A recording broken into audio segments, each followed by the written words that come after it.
Capítulo 783, Presentes e Conhecimento 1. Não recebi nenhum treinamento, mas encontrei relíquias suficientes para usar como ferramentas de aprendizagem.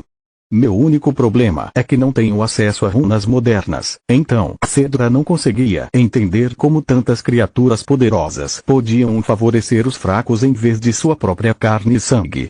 Ele era jovem, mas já havia testemunhado a morte de vários de seus irmãos e amigos. Tudo porque seus pais, as mesmas pessoas que lhes deram vida, se recusaram a dar-lhes o conhecimento que era deles por direito. A seus olhos, a fonte do declínio dos despertos não era devido ao progresso feito por falsos magos. Ele acreditava que os velhos fósseis que tinham poder se apegavam a ele e se recusavam a compartilhar seus conhecimentos com os jovens porque tinham medo de perder sua posição privilegiada. Eu não vou tolerar ser ignorado. Cedra rugiu, batendo o pé em direção à sua mãe.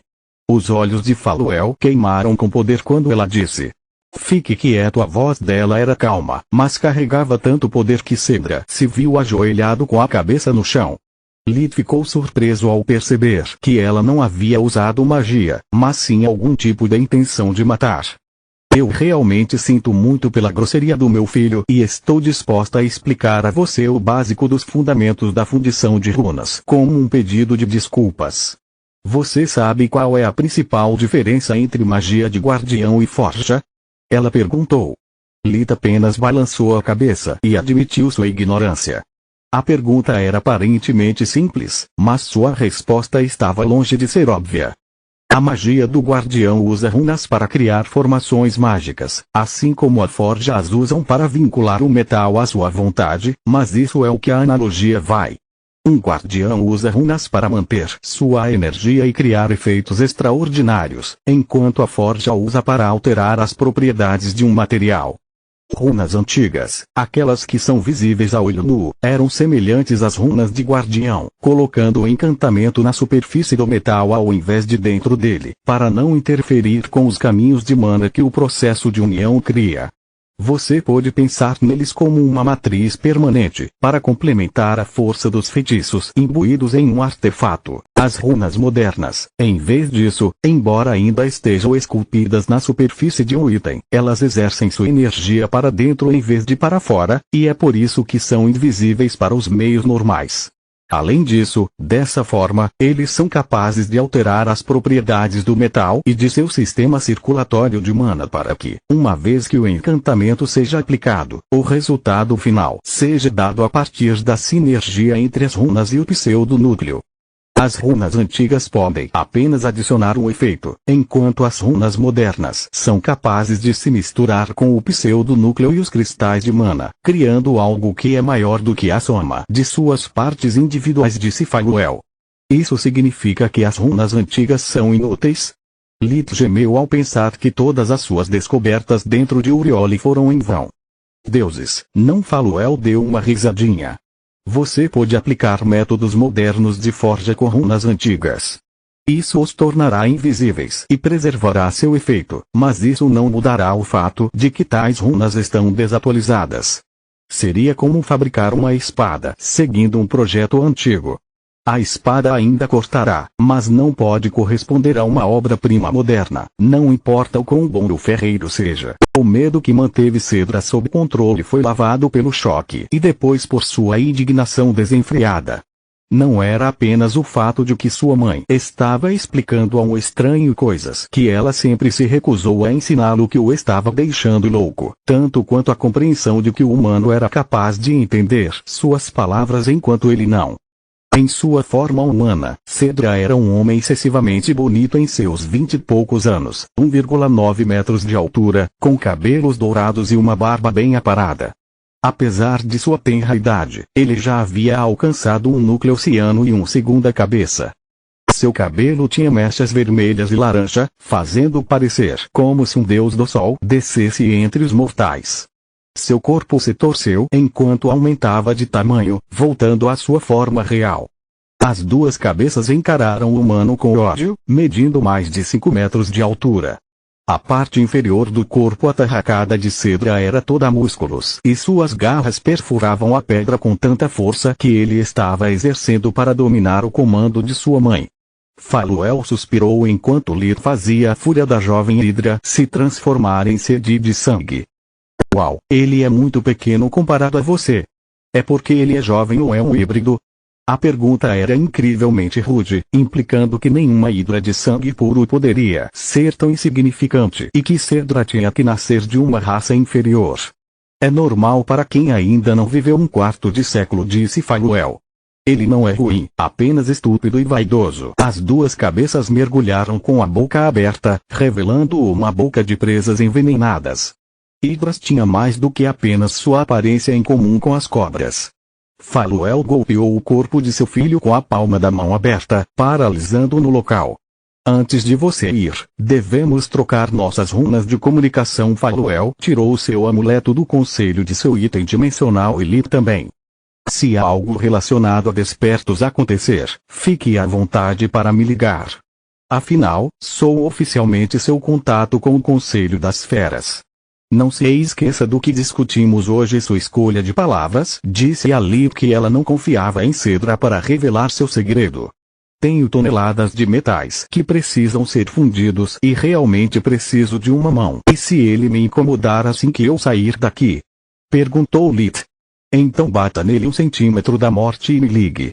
O último centímetro é o meu fardo por ter fracassado como mãe e professora. A frieza em sua voz causou arrepios na espinha de Cedra. Lir não tinha ideia do que estava acontecendo, mas podia sentir que Faluel estava profundamente envergonhada. Suas bochechas rosadas e peroladas agora tinham um tom de vermelho que a fazia parecer menos etérea e muito mais charmosa. O idiota já me rendeu uma aula grátis. É melhor bater no ferro enquanto ainda está quente. Pensamento de Lir. Uma última coisa. Eu sei que você não pode conceder conhecimento para mim de graça, mas eu poderia realmente usar um livro de dicionário mágico para isso. Ele pegou uma das páginas do livreto de Uriol em seu bolso e mostrou a Faluel.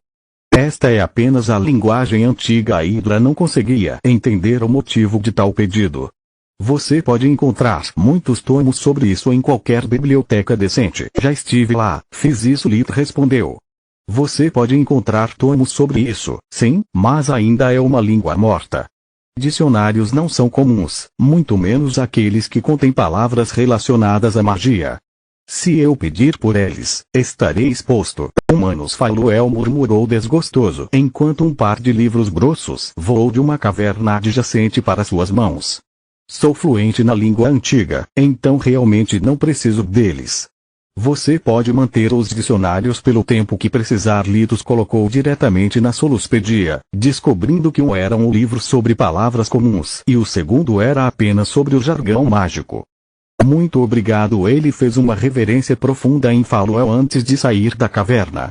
As runas antigas estavam desatualizadas, mas os mendigos não podiam escolher. Capítulo 784, Presentes e Conhecimento 2. Eu tinha quase uma certeza de que ela teria se recusado a ajudar, me mantendo sob controle, e ainda eu preciso perguntar ao protetor sobre os costumes das feras, porque algo estranho aconteceu aqui. No momento em que Lir foi embora, Faluel libertou seu filho do feitiço que havia restringido Cedra até aquele momento. Ela não podia suportar a ideia de levantar a mão contra seu próprio filho, mas a disciplina tinha que ser aplicada. Como você se atreve a me insultar na frente de um estimado hóspede? Até atacá-los enquanto eles estão sob minha proteção ou em minha própria casa. A Hidra de 7 cabeças estava de volta ao seu tamanho normal, tão grande que mesmo em sua forma de besta imperador, Cedra parecia um pirralho arrogante na frente de um adulto. Você diz que despreza os humanos por sua arrogância, mas você se comporta como um deles. Como você poderia quebrar a sagrada relação hospedeiro-convidado que nossa raça considera sagrada? Você pegou a traição humana junto com aquela forma ridícula de colírio para os olhos. As 7 cabeças falaram em uníssono, suas vozes rugindo como um coro de deuses enfurecidos. Mas Mãe Cedra nunca tinha visto sua mãe furiosa antes. Sua arrogância anterior havia desaparecido como neve sob um sol escaldante. Sem desculpas. Ela rugiu, interrompendo-o. Por causa da sua tolice, eu tive que dar mais do que eu poderia suportar para não manchar minha honra. Que tipo de mestre posso ser se não posso manter a ordem em minha própria casa? Que lições devo dar se sou incapaz de ensinar como me comportar com meus próprios filhos? Você me envergonhou pela última vez. Saia desta casa e não volte até que você encontre um mestre disposto a despertar você. Só então saberei que há pelo menos uma pessoa em Mogar que pensa que você provou ser digno de se tornar um desperto. Mãe e filho sabiam que a tarefa atribuída era árdua. Quanto mais velha a besta imperador ficava, mais poderoso o mestre precisava ser para permitir que sobrevivessem ao despertar. Além disso, seres poderosos geralmente eram muito exigentes, assim como Faluel. Para alguém que se considera puro, você não é nada mais do que um verme. Prove que estou errado se puder. As palavras de Faluel atingiram um nervo, ferindo Cedra mais do que qualquer feitiço poderia. Todos os dragões menores sofriam de um complexo de inferioridade em relação a seus antepassados e sonhavam em reivindicar para si o antigo título que os descrevia, Virm. Ao mesmo tempo, sendo criaturas sem asas, frequentemente parecendo mais uma cobra do que um dragão, o verme era a pior calúnia que poderia ser infligida a eles. Uma criatura mole e indefesa, forçada a se esconder e comer terra para não ser comida por predadores. Mansão Ernas, mais tarde naquele dia. Depois de se despedir de Rimã, Célia e seus filhos, Lid pôde finalmente relaxar após dias e dias de preparação cuidadosa contra o Conselho Humano.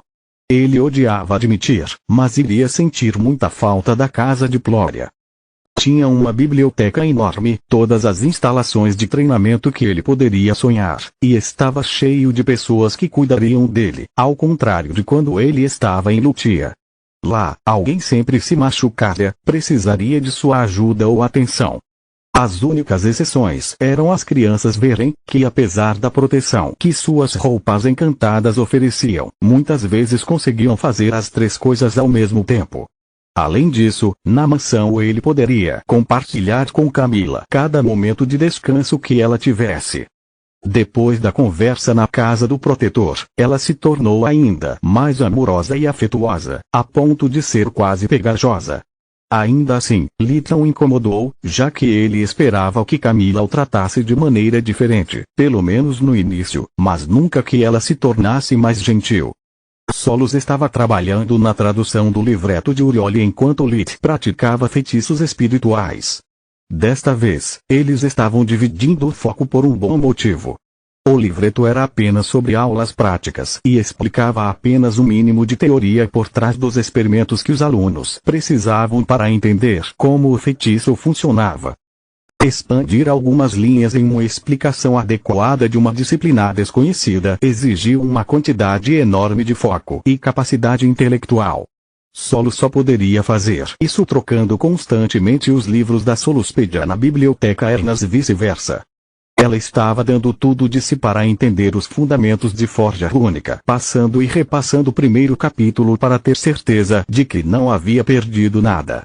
Se Lid trabalhasse nos capítulos seguintes, seria um trabalho mecânico que poderia fazer com que os detalhes importantes se perdessem na tradução, forçando Solos a refazê-los.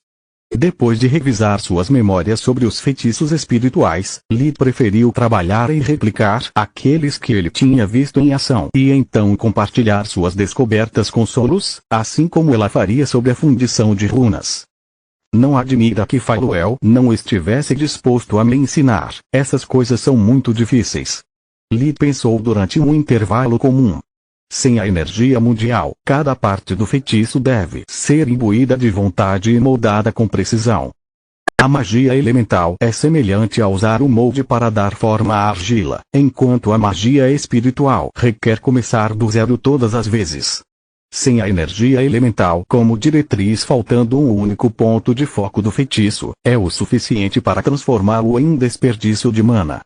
Para adicionar insulto à injúria, cada falha consome aproximadamente a mesma energia de 5 feitiços de nível 3, e toda vez eu sou forçado a parar para entender o que deu errado. O mesmo aqui. Solo suspirou. Quem escreveu este livro presumiu que o aluno tinha um conhecimento que atualmente não temos, mesmo depois de nossa conversa com Faluel. Mesmo assim, tenho certeza de que, depois de entender os fundamentos da fundição de runas e com um pouco de prática, as coisas devem correr bem. Lid concordou. Seu maior obstáculo não era gravar as runas, mas sim identificar seus diferentes padrões e propriedades. Uma vez que conseguissem fazer isso, toda vez que encontrassem um oponente como uma arma com runas, o senso de mana de solos permitiria que eles aprendessem seus segredos. Infelizmente, enquanto eles não conseguissem entender o significado das runas, como elas funcionavam tanto separadamente quanto como um todo, as palavras de poder não passariam de rabiscos. Lid respirou fundo com revigoramento antes de retomar sua prática de magia espiritual. Ele só tinha visto Gaaron usar 2 feitiços espirituais, uma barreira e um elo mental. Solos havia estudado sua matriz com sentido de mana e Lid mais ou menos entendeu como a mana tinha que ser manipulado. No entanto, um link mental necessário para ligar 2 núcleos de mana, tornando muito perigoso. Já que Gaaron não o havia usado como meio de ataque, não havia o risco de danificar o alvo de Lid, mas a chance concreta de compartilhar mais do que gostaria. Portanto, sua única opção restante era a barreira. Em teoria, era uma questão simples, mas colocá-la em prática não foi nada fácil. Os feitiços de barreira eram todos semelhantes em sua matriz, exigindo dar a uma energia elementar específica forma, tamanho e espessura. No entanto, o problema de Lid era que agora ele precisava dar substância a algo que era etéreo por natureza e dar-lhe forma fora de seu corpo. Até agora, todas as suas tentativas que não usaram tentáculos de mana para moldar suas criações falharam. Continua no próximo vídeo.